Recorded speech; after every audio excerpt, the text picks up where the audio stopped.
বিধায়কের অভিযোগ কি সত্যি? শাহজাহানের আশ্রয় নিয়ে ইঙ্গিতপূর্ণ মন্তব্য প্রধানের। তবে 17ই জানুয়ারি প্রাক্তন বাম বিধায়ক ঠিক কি বলেছিলেন শোনাবো প্রথমে।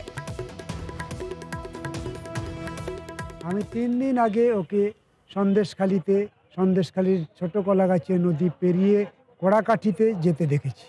অর্থাৎ 3 দিন আগে ও কড়াকাঠিতেই ছিল তাদের একটা প্রধানের বাড়িতে। তাহলে যে শেখ শাহজাহান সন্দেশখালীতে ঘুরে বেড়াচ্ছে তাকে পুলিশ খুঁজে পাচ্ছে না, এটা আমি বিশ্বাস করি না।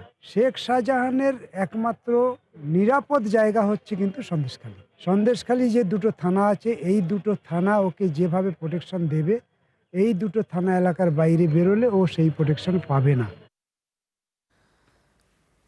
প্রাক্তন বাম বিধায়কের অভিযোগ কি সত্যি? কারণ শাহজাহানের আশ্রয় নিয়ে ইঙ্গিতপূর্ণ মন্তব্য প্রধানের। কোড়াকাঠি প্রধানের পাল্টা চ্যালেঞ্জ। শাহজাহানের আশ্রয় নিয়ে চ্যালেঞ্জ মহিলা প্রধানের।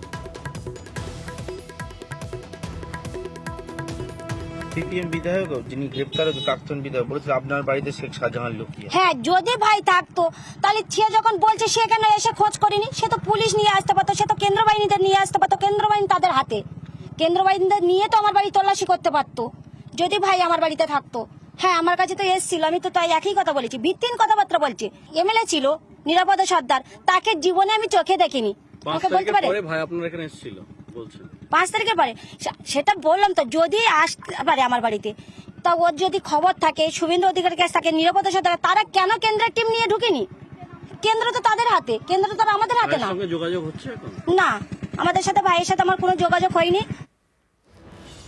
প্রধানের ঘরেই শেখ শাহজাহান আজ 41 দিন বেপাত্তা। 5ই জানুয়ারি থেকে বেপাত্তা সন্দেশখালীর বেতাজ বাদশা শেখ শাহজাহান। সব থেকে বড় প্রশ্ন যে শেখ শাহজাহান কোথায়? কিন্তু নিরাপদ সর্দার প্রাক্তন বাম বিধায়কের অভিযোগ ছিল 17ই জানুয়ারি তিনি বলেছিলেন যে প্রধানের ঘরেই শেখ শাহজাহান।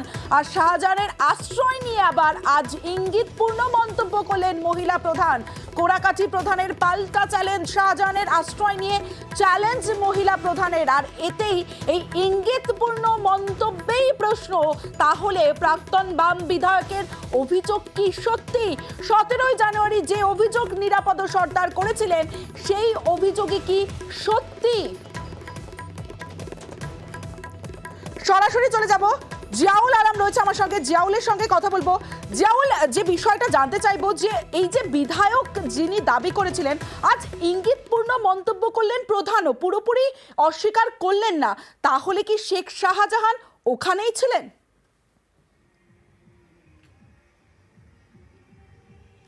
একদম, দেখো, বেশ কিছুদিন আগে দেখা গেছিল বিরোধী দলনেতা শুভেন্দু অধিকারী অন্যদিকে এই সন্দেশখালীর প্রাক্তন বিধায়ক নিরাপদ সর্দার দাবি করেছিল যে কোড়াকাঠির যে গ্রাম পঞ্চায়েতের প্রধান মনিকা রায়, তার বাড়িতেই আত্মগোপন করে রয়েছে এই শেখ শাহজাহান, এবং তার বাড়ি থেকে বেরিয়ে তিনি একটি নদী পার হচ্ছিলেন, খেয়াঘাটে তিনি দেখেছেন।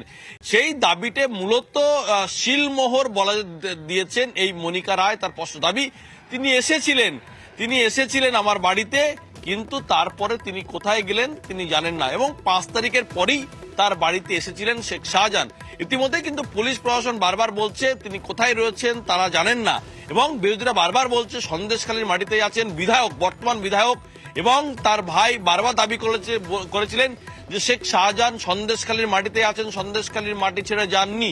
বলে সেখান থেকেই বলা যেতে পারে শিলমোহর দিলেন যে মনিকা রায়, অর্থাৎ এই কোড়াকাঠি গ্রাম পঞ্চায়েতের প্রধান, তার বাড়িতেই এসেছিলেন, 5 তারিখের পরেই এসেছিলেন তার বাড়িতে। এই এমন ধরনের কিন্তু মন্তব্য করলেন এই কোড়াকাঠির পঞ্চায়েত প্রধান মনিকা রায়, এবং এও বললেন যে এই যে সন্ত্রাস হচ্ছে, এই যে অশান্তি হচ্ছে, এর জন্য বহিরাগত তারা 5,000, 10,000, 7,000 টাকা নিয়ে বিজেপি তাদেরকে এলাকায় ঢুকিয়েছেন, এবং তার জন্যই এলাকায় এত গন্ডগোল হচ্ছে। ফলে সবটাই বিরোধীদের চক্রান্ত। এবং শুভেন্দু অধিকারী এও বলেছিলেন, বা এই নিরাপদ সত্তার এও বলেছিলেন যে তার বাড়িতেই আত্মগোপন করে রয়েছে। তাহলে যদি আত্মগোপন করেই থাকে, পরবর্তীকালে তিনি এও বলেন যদি আত্মগোপন করেই থাকে তাহলে তারা কেন্দ্রীয় বাহিনী নিয়ে তাহলে তার বাড়িতে তল্লাশি করছেন না কেন? এই ধরনেরও কিন্তু মন্তব্য করলেন। কিন্তু সব মিলিয়ে যেভাবে দিনের পর দিন গন্ডগোল হচ্ছে, সবটাই বহিরাগত, তারা টাকার বিনিময়, বিজেপি, আরএসএস এবং সিপিএম যৌথভাবে বহিরাগত থেকে এনে মহিলাদেরকে এনে এখানে টাকার বিনিময় এই এলাকায় অশান্ত করছেন, এমনটাও বললেন পঞ্চায়েত প্রধান মনিকা রায়। তমশ্রী। বেশ জিয়াউল, এবার চোপড়ার খবরের